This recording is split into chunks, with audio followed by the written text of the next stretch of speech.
नमस्ते नमस्कार दोस्तों। मैं अनुज कुमार आप लोगों को BKS विष्णु क्लासेज में स्वागत करता हूं। साथ ही मैं आपको बिहार बोर्ड मैट्रिक परीक्षा 2025 बिहार बोर्ड मैट्रिक परीक्षा 2025 में जो होने वाली है उसके लिए बहुत ही महत्वपूर्ण उपयोगी वस्तुनिष्ठ प्रश्न ऑब्जेक्टिव जिसको हम लोग बोलते हैं वस्तुनिष्ठ प्रश्न की एक श्रृंखला लाए हैं, जिसमें से आपको हम science, social science, math, Hindi, English, Sanskrit, Maithili, नन हिंदी सब विषयों की वस्तुनिष्ठ प्रश्न आपको हम पढ़ाएंगे। फिलहाल मैं एक विषय सोशल साइंस का क्लास ले चुका है, ये दूसरा क्लास है जिसमें साइंस की क्लास लिया जाएगा। ठीक है, आइए साइंस की क्लास देखते हैं।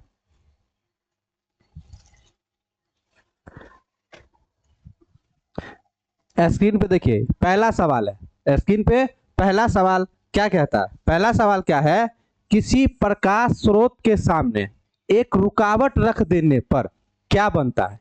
किसी प्रकाश स्रोत के सामने एक रुकावट रख देने पर क्या बनता है? ऑप्शन क्या है? छाया। ऑप्शन क्या है? छाया।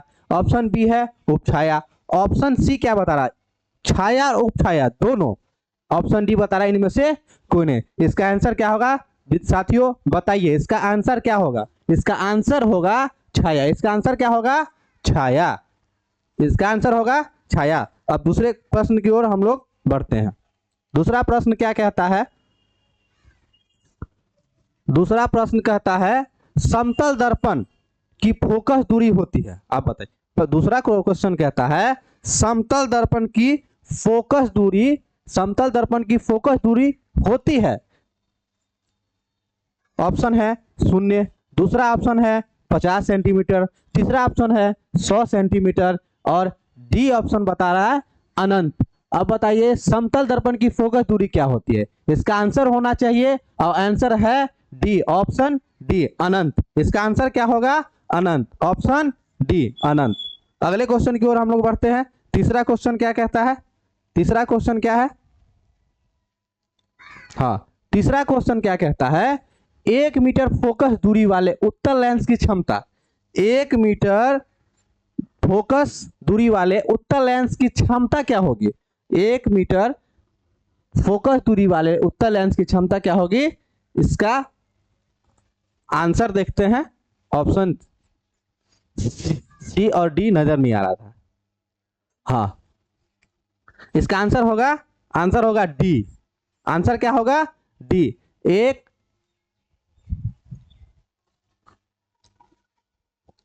1 मीटर फोकस दूरी वाले उत्तल लेंस की क्षमता क्या होगी? 1 डायोप्टर। क्या होगी? 1 डायोप्टर। इसका होगा सी आंसर होगा। क्या आंसर होगा? सी आंसर होगा। अब चौथे क्वेश्चन की ओर बढ़ते हैं। चौथा क्वेश्चन क्या कहता है? चौथा क्वेश्चन कहता है निम्नलिखित में से किस लेंस को अपसारी लेंस कहा जाता है? साथियों अब देखते हैं क्वेश्चन क्या कह रहा है। निम्नलिखित में से किस लेंस को अपसारी लेंस कहा जाता है? तो हम लोग जानते भी है अपसारी। देखिए अपसारी लेंस को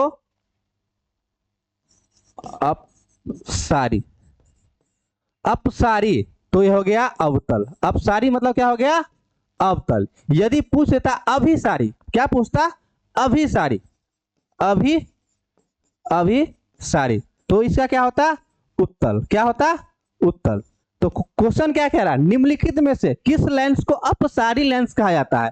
तो अवतल लेंस को अपसारी लेंस कहा जाता है। आंसर नंबर बी इसका बिल्कुल सही है। अगले प्रश्न की ओर आते हैं। अगला प्रश्न क्या कहता है?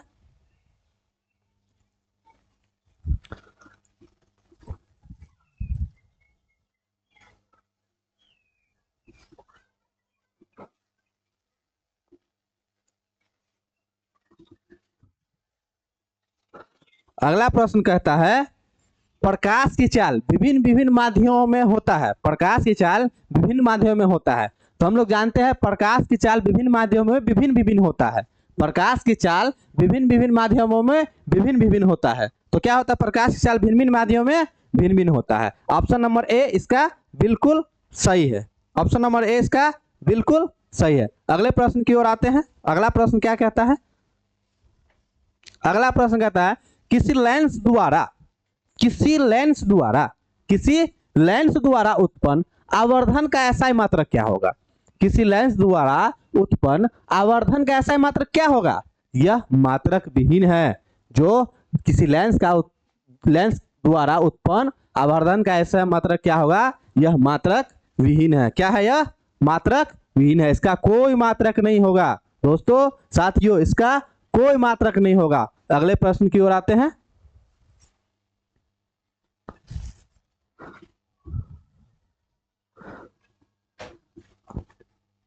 अगला प्रश्न क्या कह रहा है? निम्नलिखित में से, सातवां प्रश्न क्या कह रहा है? निम्नलिखित में से किसका अपवर्तनांक सबसे अधिक होता है? तो हम लोग ये भी जानते होंगे कि हीरा सबसे कठोर धातु कौन होता है? हीरा। इसका अपवर्तनांक सबसे अधिक होता है। कितना होता है? हीरा का अपवर्तनांक 2.42 क्या होता है? 2.42। हीरा का अपवर्तनांक कितना होता है? 2.42। अगले प्रश्न की ओर आते हैं। अगला प्रश्न है एक अभिसारी लेंस। अभी बिल्कुल आप लोगों को बता दिए पहले हम, इसीलिए देखिए क्वेश्चन क्या कह रहा है।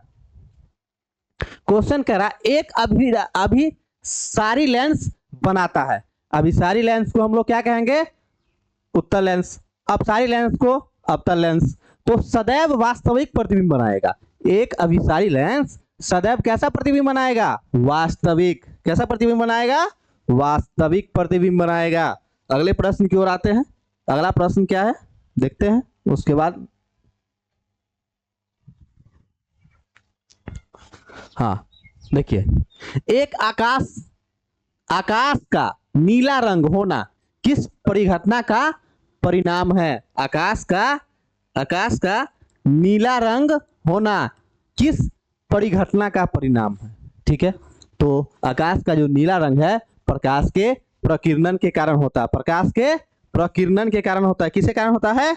प्रकाश के प्रकीर्णन के कारण होता है। आकाश का नीला रंग किसके कारण होता है? प्रकाश के प्रकीर्णन के कारण होता है। बिल्कुल सही है, ऑप्शन नंबर बी। अगले प्रश्न की ओर आते हैं। देखिए ये प्रश्न क्या कह रहा है?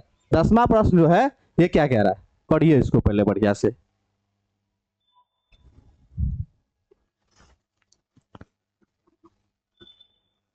दसवां प्रश्न कह रहा है प्रकाश का प्राथमिक वर्ण है। प्रकाश का प्राथमिक वर्ण है। तो प्राथमिक रंग जिसको हम लोग बोलते हैं वह होता है लाल, हरा और नीला। ये होता है प्राथमिक रंग। इसी रंग को मिला करके अन्य रंग बनाया जाता है। तो प्रकाश का प्राथमिक वर्ण कौन कौन रंग है? लाल, हरा और नीला। इसमें ऑप्शन नंबर डी क्या दिया हुआ है? इनमें से सभी। तो इसका आंसर क्या हो जाएगा? इनमें से सभी। अगले प्रश्न की ओर आते हैं। 11वां नंबर प्रश्न।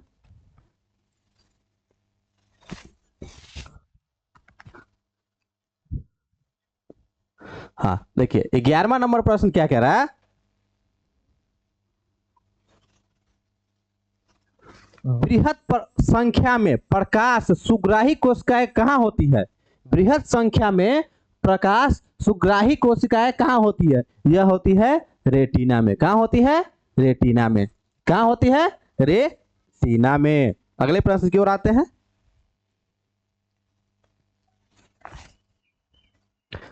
बारहवां नंबर प्रश्न क्या कहता है? दूरदृष्टि दोष के उपचार के लिए किसके लिए? दूरदृष्टि दोष के उपचार के लिए आप किस लेंस का प्रयोग करते हैं? दूरदृष्टि दोष के उपचार के लिए आप किस लेंस का उपयोग करते हैं? तो हम सिंपल भाषा में आपको समझा देना चाहते हैं कि देखिए जब निकट हो, क्या हो? निकट दृष्टि दोष हो, तो सबसे पहले अवतल कहते हैं हम लोग या उत्तल कहते हैं? तो अवतल कहते हैं। तो निकट दृष्टि दोष हो तो उसमें अवतल लेंस, यदि दूर दृष्टि दोष हो तो उसमें उत्तल लेंस। क्या बोलेंगे? उत्तल लेंस। तो दूर दृष्टि दोष के उपचार के लिए किस तरह का लेंस का उपयोग किया जाता है? तो इसका आंसर होगा उत्तल लेंस। ठीक है, अगला प्रश्न है। अगला प्रश्न क्या कहता है? मानव नेत्र के लिए दृष्टि का अस्थायित्व होता है। अब बताइए, मानव नेत्र के लिए दृष्टि का अस्थायित्व होता है। यदि मानव नेत्र का स्पष्ट दूरी पूछता तो 25 सेंटीमीटर होता। लेकिन सवाल ही कुछ अलग है। सवाल क्या कह रहा है, मानव नेत्र के लिए दृष्टि का अस्थायित्व होता है 1/16 सेकेंड, 1/16 सेकेंड। अगर पूछता, क्वेश्चन रहता मानव का स्पष्ट कितना सेंटीमीटर दिखता है, मानव को स्पष्ट कितना सेंटीमीटर दिखता है, तो हम क्या कह सकते थे, 25 सेंटीमीटर स्पष्ट दिखता है, 25 सेंटीमीटर। अगले प्रश्न की ओर आते हैं।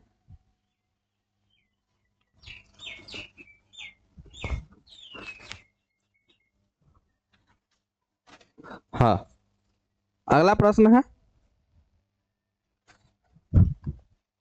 अगला प्रश्न है 1 किलोवाट घंटा बराबर होता है। 1 किलोवाट घंटा किसके बराबर होता है? 1 किलोवाट घंटा किसके बराबर होता है? तो साथियों 1 किलोवाट घंटा 1 यूनिट के बराबर होता है। किसके बराबर होता है? 1 किलोवाट घंटा 1 यूनिट के बराबर होता है। अब अगले प्रश्न की ओर आते हैं। विद्युत शक्ति का एसआई मात्रक। अगला प्रश्न क्या कह रहा है? विद्युत शक्ति का एसआई मात्रक। विद्युत शक्ति का एसआई मात्रक, विद्युत शक्ति का एसआई मात्रक है। अब देखिए, विद्युत शक्ति का एसआई मात्रक है। क्या है विद्युत शक्ति का एसआई मात्रक?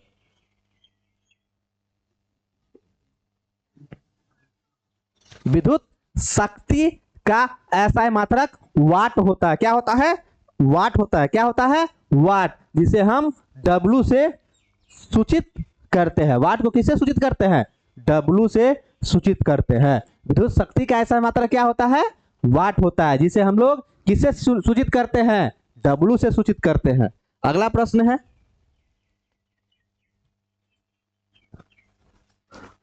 अगला प्रश्न क्या कह रहा है, क्या कि 1 किलोवाट किसके बराबर होता है? क्या लिखा है? 1 किलोवाट बराबर है, मतलब क्या पूछता है? 1 किलोवाट किसके बराबर होता है? तो 1 किलोवाट जो होता है 3.6 गुने 10 के पावर 6 जूल। किसके बराबर होता है? 3.6 गुने 10 का पावर 6 जूल, जिसको हम लोग अपने भाषा में कहते हैं 3.6 गुने 10 के पावर 6 जूल। यही आपको यदि पूछ लेता एक अश्व शक्ति,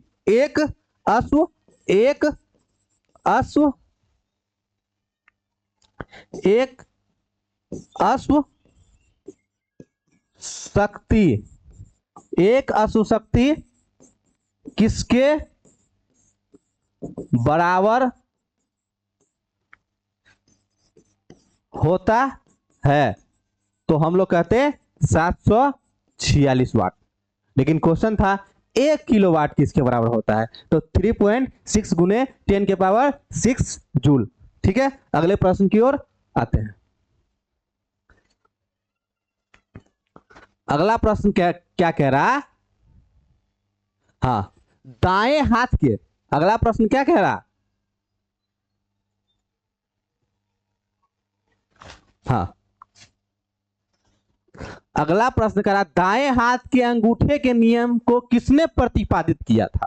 प्रश्न देखिए, दाएं हाथ, यहां बायां हाथ नहीं पूछा जा रहा, दायां हाथ पूछा जा रहा। यदि बायां हाथ पूछता तो हम लोग फ्लेमिंग कर सकते थे, लेकिन यहां पूछ रहा है दाएं हाथ के अंगूठे का नियम को किसने प्रतिपादित किया था? इसका आंसर क्या हो जाएगा? मैक्सवेल। किसने प्रतिपादित किया था?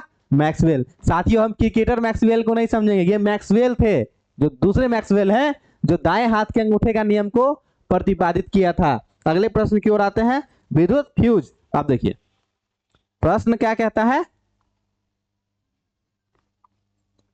विद्युत फ्यूज, विद्युत फ्यूज, विद्युत फ्यूज विद्युत धारा के किस सिद्धांत पर कार्य करता है?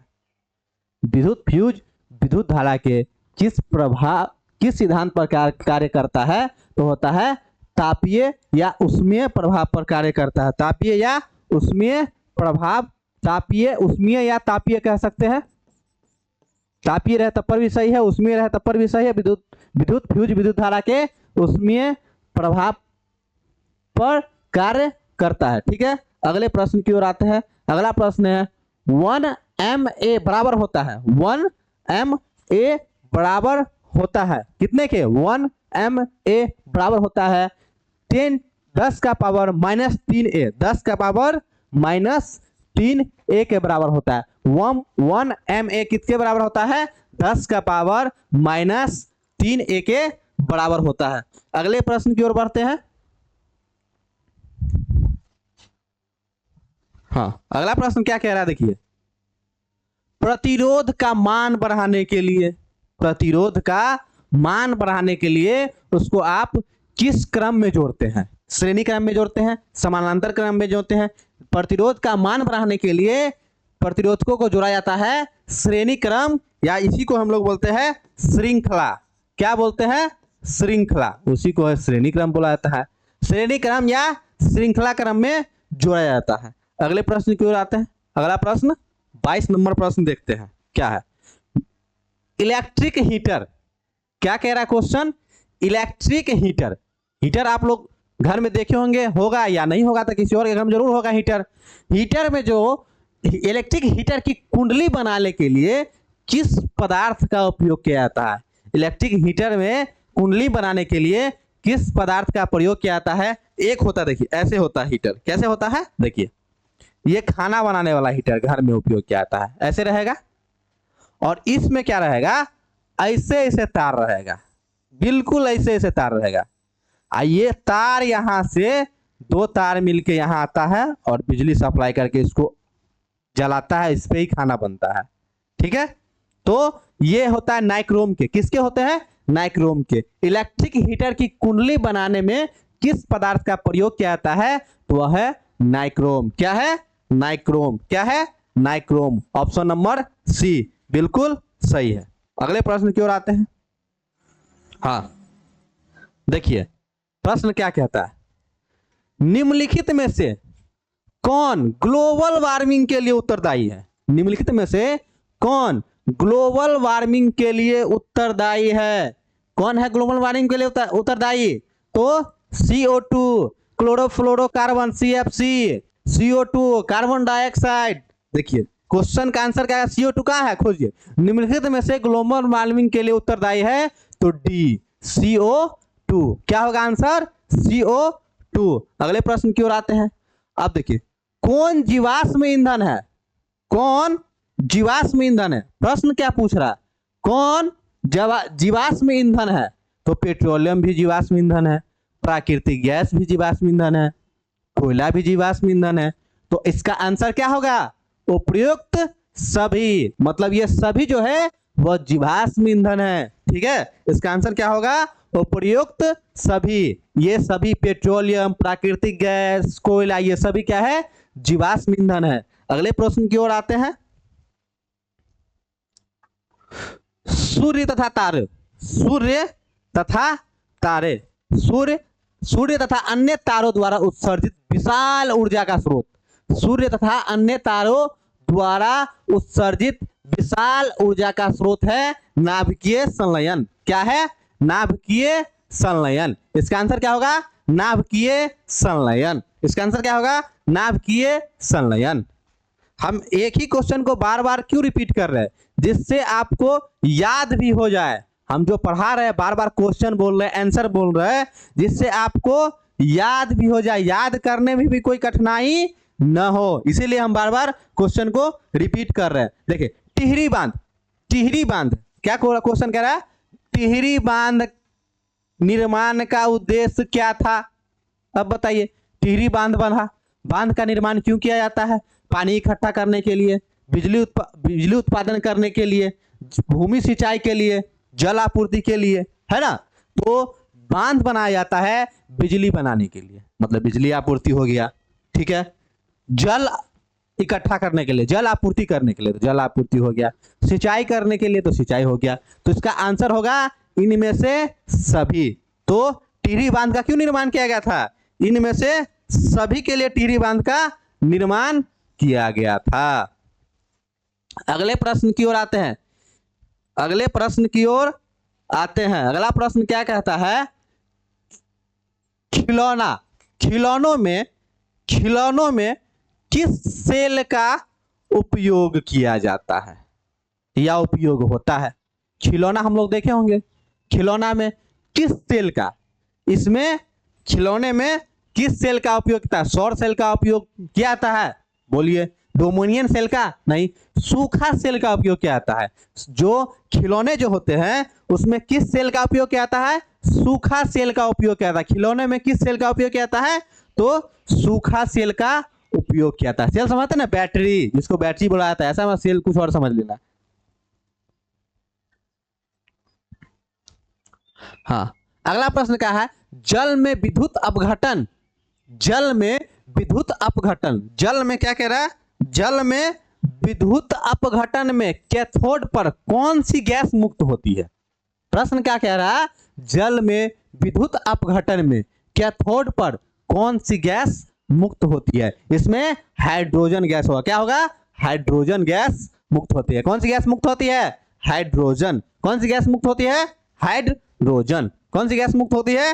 हाइड्रोजन। बार बार क्यों रिपीट कर रहे हैं? जिससे आपको याद भी हो जाए और किसी तरह की कठिनाई ना हो।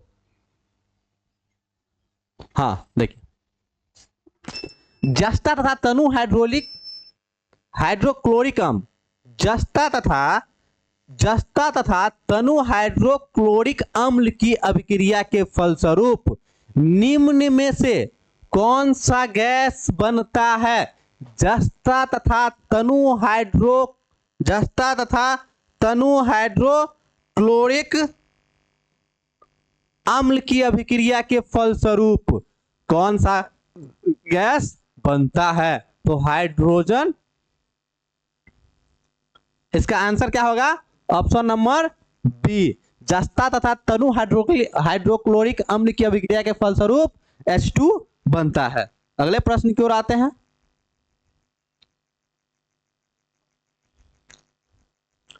अगला प्रश्न क्या कहता है? निम्नलिखित में से कौन गैस चूना जल को दुधिया कर देता है? निम्नलिखित में से कौन गैस चूना जल को दुधिया कर देता है? तो इसका आंसर होगा CO2, कार्बन डाइऑक्साइड। क्या होगा? Carbon dioxide. तो CO2 कहां है? Option number B, CO2। Option number B, CO2। अगले प्रश्न क्या और आते हैं। अगला प्रश्न क्या कह रहा है? को निम्नलिखित में से बुझा हुआ चूना, निम्नलिखित में से कौन बुझा हुआ चूना है? निम्नलिखित में से कौन बुझा हुआ चूना है? निम्नलिखित में से कौन बुझा हुआ चूना है? प्रश्न क्या कह रहा है? निम्नलिखित में से कौन बुझा हुआ चूना है? तो बुझा हुआ चूना है CaOH का हॉल ट्वाइस। बुझा हुआ चूना कौन सा है? CaOH का हॉल ट्वाइस। अगले प्रश्न की ओर आते हैं। दंतमंजन, देखिए दंतमंजन हम लोग उपयोग करते हैं, घरेलू उपयोग में दंतमंजन का उपयोग करते हैं ना, जैसे पेप्सोडेंट करते हैं, सेंसोडाइन करते हैं, कोलगेट करते हैं, ये सब दंतमंजन है ना।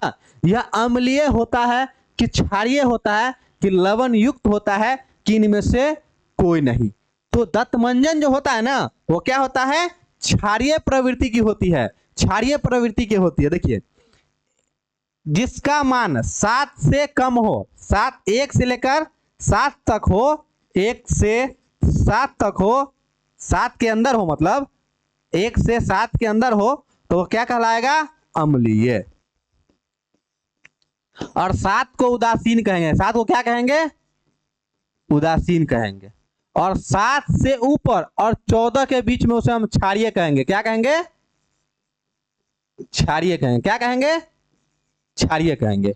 तो दंतमंजन प्रायः क्षारीय होता है। क्या होता है? दंतमंजन प्रायः क्षारीय होता है। अगले प्रश्न की ओर आते हैं। हाँ, नींबू में देखो प्रश्न क्या है?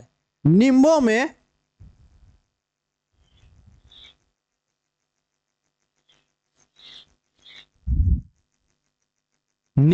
प्रश्न क्या है? नींबू में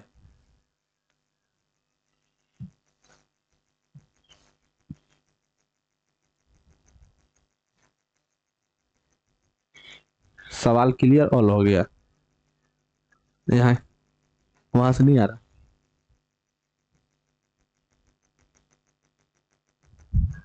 चलिए छोड़िए, ये प्रश्न नहीं आ रहा, लेकिन तब पर ही हम लोग बता देते हैं। नींबू में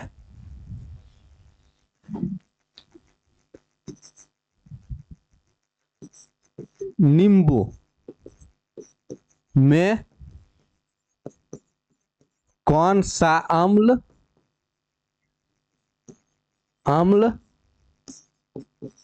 पाया जाता है? नींबू में कौन सा अम्ल पाया जाता है? तो सिट्रिक अम्ल। कौन सा अम्ल? सिट्रिक अम्ल। आंसर क्या होगा? सिट्रिक अम्ल। नींबू में कौन सा अम्ल पाया जाता है? तो सिट्रिक अम्ल पाया जाता है। ठीक है।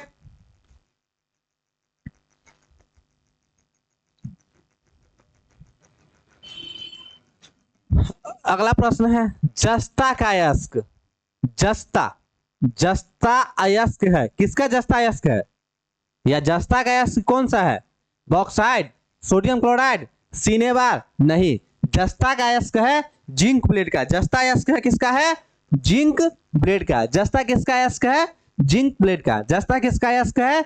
जिंक ब्लेड का। जो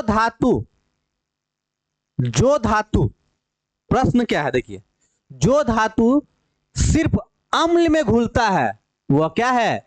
एयू। एयू किसका सूत्र होता है? यह होता है सोना का। किसका होता है? सोना। किसका होता है? सोना का। तो धातु जो सिर्फ अम्लराज में घुलता है वह एयू, सोना होता है। ठीक है। अगले प्रश्न की ओर आते हैं।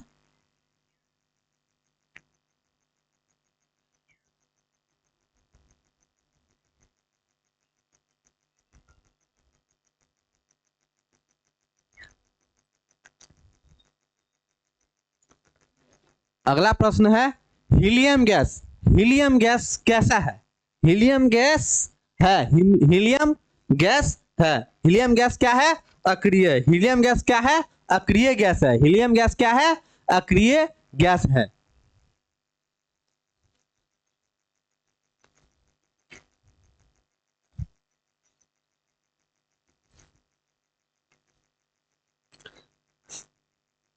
सबसे कठोर प्राकृतिक पदार्थ। प्रश्न क्या है? 40 नंबर।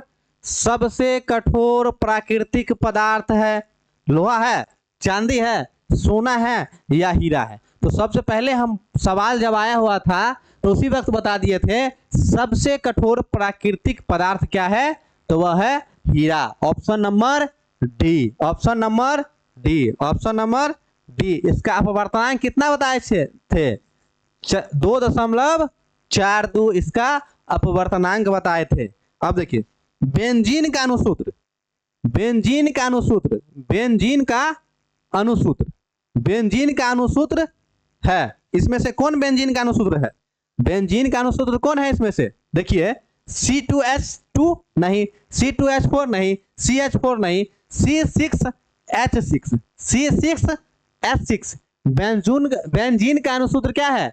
C6H6। बेंजीन का अनुसूत्र क्या है? C6H6।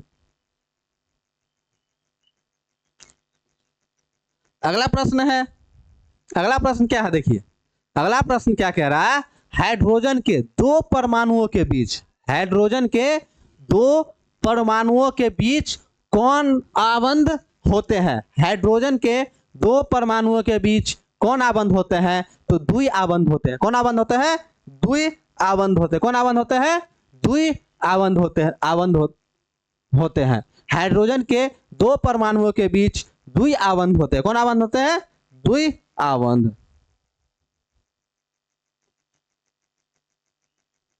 देखिए प्रश्न क्या कह रहा है?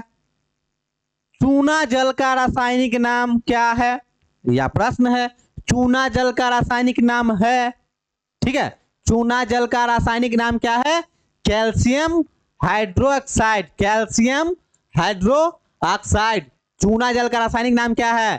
Calcium hydroxide. क्या है? Calcium hydroxide. Calcium hydro oxide. अब देखिए चीनी का रासायनिक सूत्र देखिए, चीनी का रासायनिक सूत्र क्या है? ठीक है, चीनी का रासायनिक सूत्र, तो चीनी का रासायनिक सूत्र C12H22O11। ग्लूकोज का पूछे C6H12O6। ठीक है, तो चीनी का यदि आपसे पूछ लिए तो C12, देखिए आसान है, C12H22, देखिए C12, तो C12 उसमें 10 जोड़ दीजिए तो हो गया 22, C12H22, अब 22 का आधा O11, तो C12H22। और ग्लूकोज का पूछता, चीनी का पूछ दिया तो क्या होगा? C12H22O11। यदि ग्लूकोज का पूछता, ग्लूकोज का पूछता, किसका पूछता? ग्लूकोज का पूछता तो क्या होता? C6H12O6। ग्लूकोज का क्या होता? C6H12O6। अगले प्रश्न की ओर आते हैं। 45 नंबर प्रश्न है। 45 नंबर प्रश्न क्या कह रहा है? निम्नलिखित में कौन कार्बनिक यौगिक का सबसे अधिक क्रियाशील है? निम्नलिखित में से कौन कार्बनिक यौगिक का सबसे अधिक क्रियाशील है? तो क्या है? C2H4। क्या है? C2H4। अगला प्रश्न क्या है? मेंडलीफ ने अपनी आवर्त सारणी, मेंडलीफ ने एक आवर्त सारणी दी थी, तो मेंडलीफ ने आवर्त सारणी तैयार करने के लिए कौन सा मापदंड अपनाया? तो कौन सा मापदंड अपनाया? परमाणु की द्रव्यमान संख्या के अनुसार, परमाणु द्रव्यमान के अनुसार मेंडलीफ ने आवर्त सारणी तैयार किया परमाणु द्रव्यमान के अनुसार। देखियो, निम्नलिखित में से कौन हैलोजन समूह का सदस्य है? निम्नलिखित में से कौन हैलोजन समूह का सदस्य है? तो इसमें से ब्रोमीन जो है वह हैलोजन समूह का सदस्य है। तो bromine, option number C, bromine क्या है? हैलोजन समूह का सदस्य है। ब्रोमीन जो है हैलोजन समूह का सदस्य है। अब देखिए जिंक का परमाणु संख्या कितना है? तो जिंक का परमाणु संख्या होता है 30, लेकिन हम लोग को परमाणु संख्या कम से कम 1 से 30 तक याद करना पड़ता है। 1 से 30 तक यदि याद करेंगे तो अच्छा रहेगा। ठीक है, तो जिंक का परमाणु संख्या कितना होगा? ऑप्शन नंबर डी, जिंक का परमाणु संख्या कितना है? 30। जिंक का परमाणु संख्या कितना है? 30।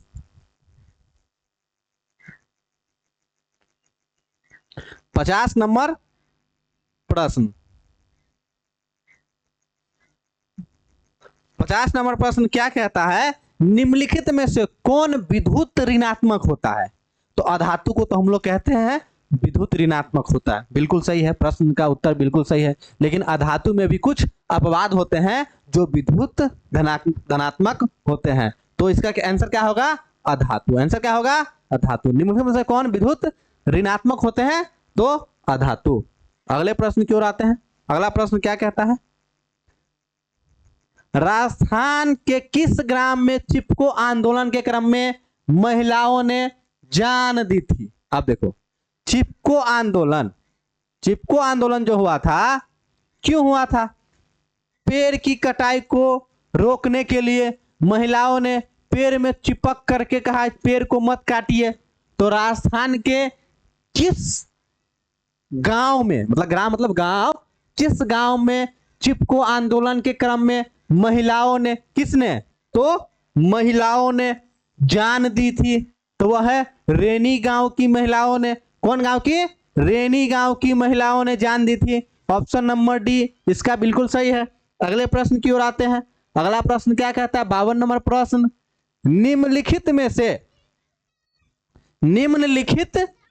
से किसके कारण पर्यावरण में संतुलन बिगड़ रहा है?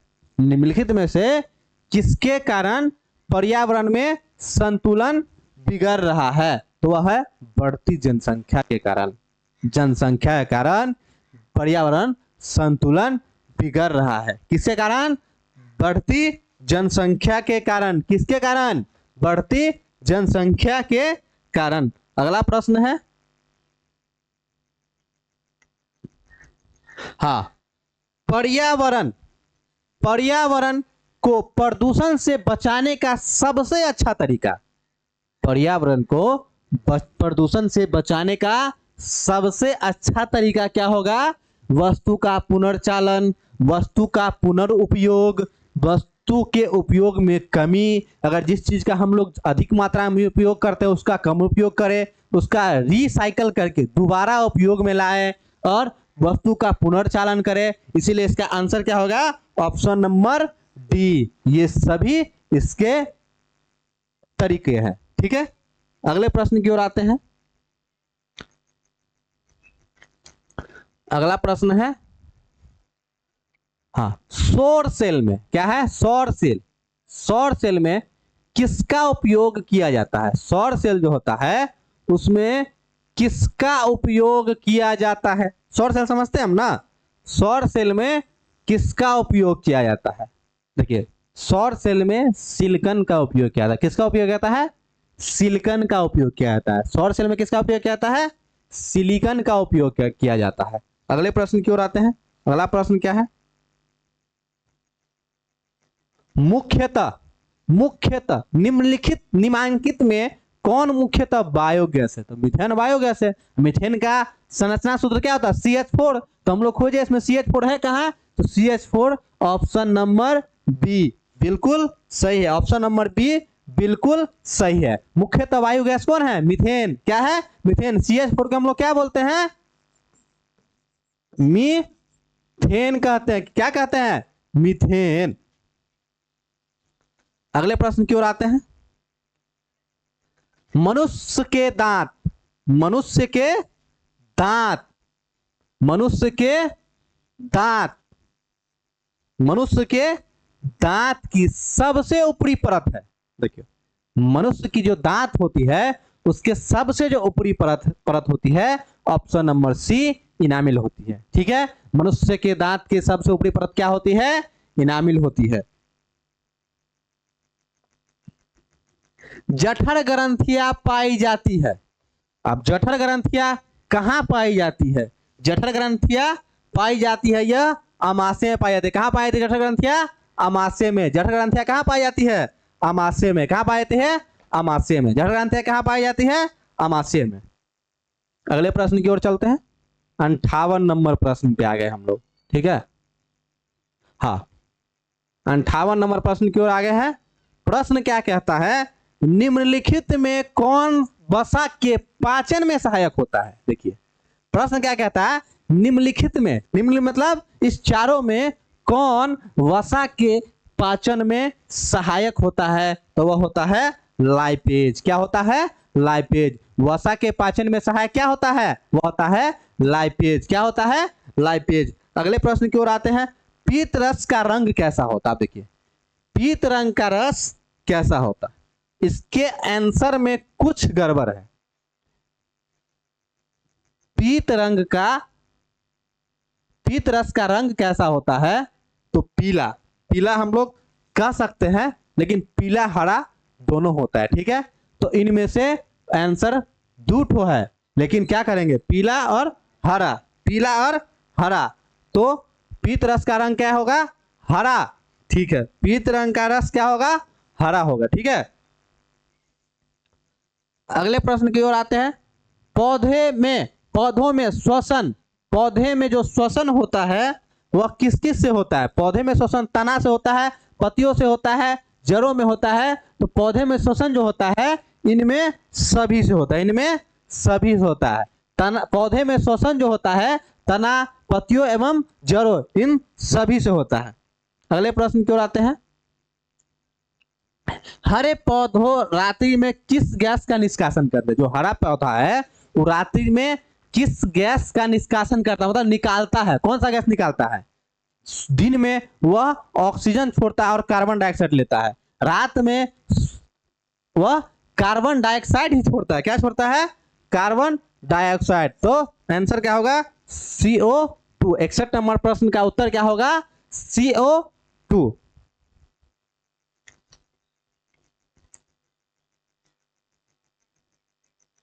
किण्वन के फलस्वरूप कितने एटीपी का निर्माण होता है?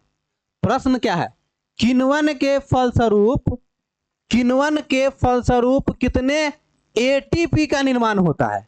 किण्वन के फलस्वरूप कितने एटीपी का निर्माण होता है? तो वह है आंसर नंबर 2 होगा इसका बिल्कुल सही। कितने एटीपी का निर्माण होता है? 2। 62 नंबर प्रश्न का उत्तर क्या होगा? 2।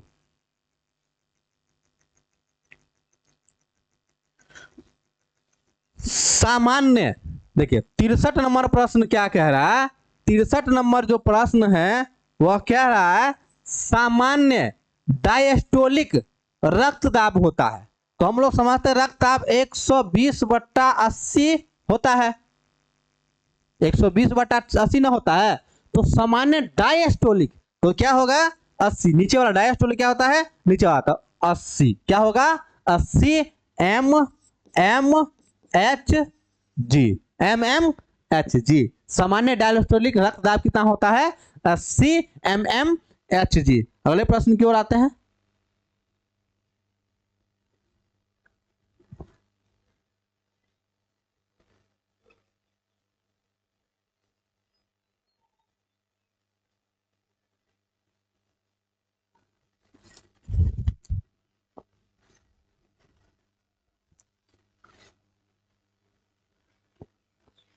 अस्थि क्या है? अस्थि क्या है? 65 नंबर प्रश्न क्या है? अस्थि क्या है? अस्थि क्या है? 65 नंबर प्रश्न है अस्थि क्या है? अस्थि एक पदार्थ है। अस्थि क्या है? एक पदार्थ है। अस्थि क्या है? एक पदार्थ है। अगला प्रश्न है अपशिष्ट। अगला प्रश्न क्या है? पादप में अपशिष्ट संचित रहते हैं। अब देखिए पादप में जो अपशिष्ट संचित रहते हैं तो वह रहते हैं किसमें? कोशिकाओं रिक्तियाओं में। कोशिकीय रिक्तियाओं में पादप में अपशिष्ट जो संचित रहते हैं वह रहते हैं कोशिकाएं रिक्तिकाएं में। क्या किस में रहते हैं? कोशिकाएं रिक्तिकाएं में। अगले प्रश्न की ओर बढ़ते हैं। अगला प्रश्न क्या कह रहा है? ब्रिक 67 नंबर जो प्रश्न है वह कह रहा है ब्रिक के संरचनात्मक एवं क्रियात्मक इकाई को कहते हैं। देखो ब्रिक के संरचनात्मक एवं क्रियात्मक इकाई को नेफ्रॉन कहते हैं। क्या कहते हैं? नेफ्रॉन कहते हैं। क्या कहते हैं? नेफ्रॉन कहते हैं। ब्रिक के संरचनात्मक एवं क्रियात्मक इकाई को नेफ्रॉन कहते हैं। अब देखिए 68 नंबर प्रश्न क्या है? पौधे के उत्सर्जी पदार्थ है। पौधे के उत्सर्जी पदार्थ है। तो टेनिन, रेजिन और गोंद ये सभी क्या है? पौधे के ही उत्सर्जी पदार्थ है। तो इसका आंसर नंबर ऑप्शन डी होगा इसका आंसर। ऑप्शन डी होगा इसका आंसर। पौधे के उत्सर्जी पदार्थ टेनिन, रेजिन और गोंद भी होता है। ठीक है, तो ऑप्शन नंबर डी बिल्कुल सही है। ऑप्शन नंबर डी बिल्कुल सही है। अगले प्रश्न की ओर आते हैं। अगला प्रश्न क्या है? स्मरण शक्ति का मुख्य केंद्र। स्मरण शक्ति का मुख्य केंद्र 69 नंबर क्वेश्चन क्या है? स्मरण शक्ति का मुख्य केंद्र है सेरिब्रम पेंडिकल। आंसर क्या होगा? Cerebrum peduncle. Cerebrum peduncle. Cerebrum peduncle. Option number A इसका बिल्कुल सही है। अगले प्रश्न की ओर आते हैं। 70 नंबर प्रश्न क्या कहता है जरा उसको भी देख लेते हैं। 70 नंबर प्रश्न कहता है 70 नंबर प्रश्न जड़ का अधोगामी वृद्धि कहलाता है। जड़ का अधोगामी वृद्धि कहलाता है। तो ऑप्शन नंबर डी देखते हैं गुरुत्वानुवर्तन। गुरुत्वानुवर्तन जड़ का अधोगामी वृद्धि कहलाता है गुरुत्वानुवर्तन। गुरुत्वानुवर्तन। 71 नंबर प्रश्न क्या है? 71 नंबर प्रश्न कहता है एस्ट्रोजन, एस्ट्रोजन, एस्ट्रोजन क्या है? एस्ट्रोजन स्रावित होता है। देखिए एस्ट्रोजन होता है महिलाओं में, तो एस्ट्रोजन स्रावित कहाँ होगा? अंडाशय से। कहाँ स्रावित होगा? अंडाशय से। एस्ट्रोजन स्रावित कहाँ होता है? अंडाशय से। कहाँ से स्रावित होता है? अंडाशय से।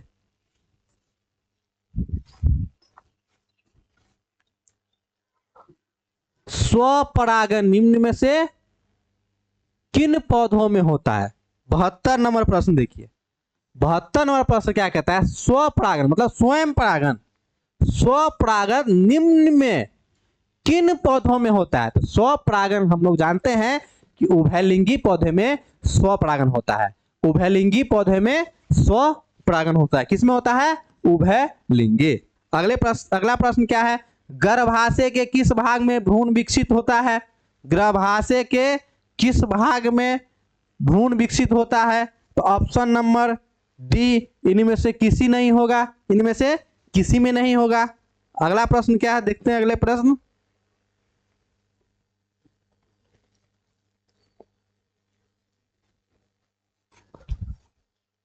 हाँ, अगला प्रश्न क्या है? देखिए 74 नंबर प्रश्न, 74 नंबर प्रश्न हम देखते हैं, निम्नलिखित में कौन सा भाग केवल पुरुष जननांग में पाया जाता है?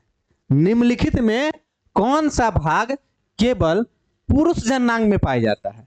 तो शुक्रवाहिनी, शुक्रवाहिका, शुक्रवाहिका जो होता है वह केवल पुरुष जननांग में पाया जाता है। शुक्रवाहिका जो होता है केवल पुरुष जननांग में पाया जाता है। क्या होता है? शुक्रवाहिका जो केवल पुरुष जननांग में पाया जाता है। अगला प्रश्न क्या है? देखिए, हाँ, अगला प्रश्न क्या है? 75 नंबर, आनुवांशिकता का पिता किसे कहते हैं? आनुवांशिकता का पिता किसे कहते हैं? ग्रेगर जॉन मेंडल को। ग्रेगर जॉन मेंडल को आनुवांशिकता का पिता किसे कहते हैं?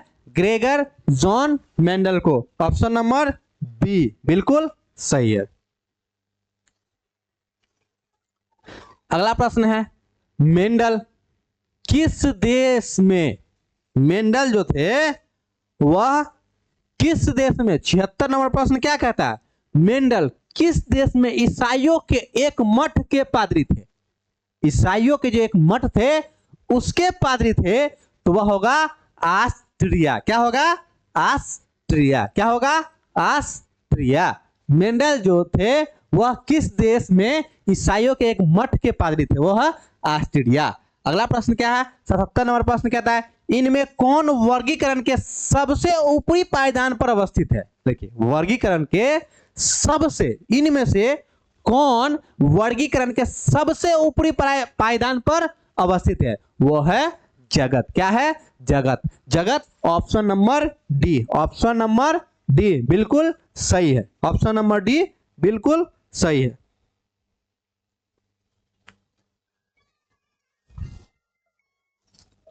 ऑप्शन नंबर डी बिल्कुल सही है। अगले प्रश्न की ओर आते हैं, सूक्ष्म उपभोक्ता का उदाहरण है। सूक्ष्म उपभोक्ता का उदाहरण है, सूक्ष्म उपभोक्ता का उदाहरण है वह है शैवाल। क्या है?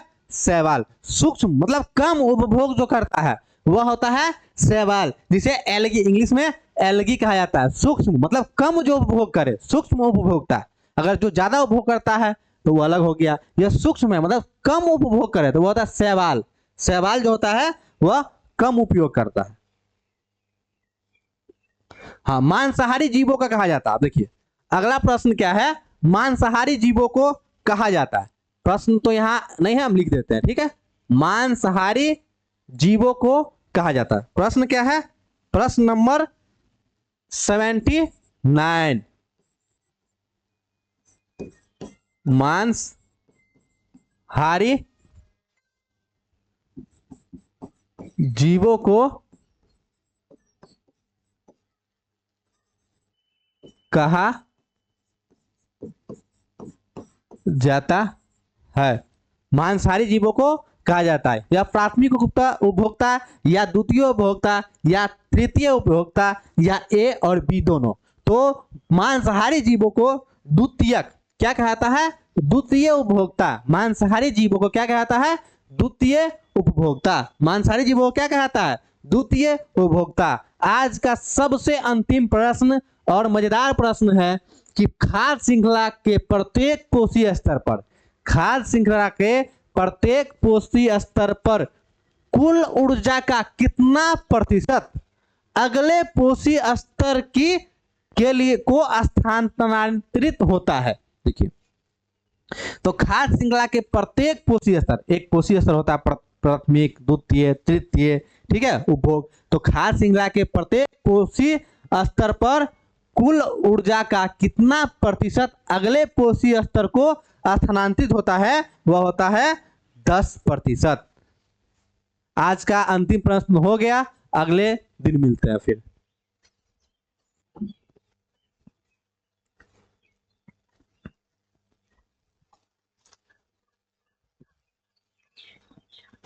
हेलो।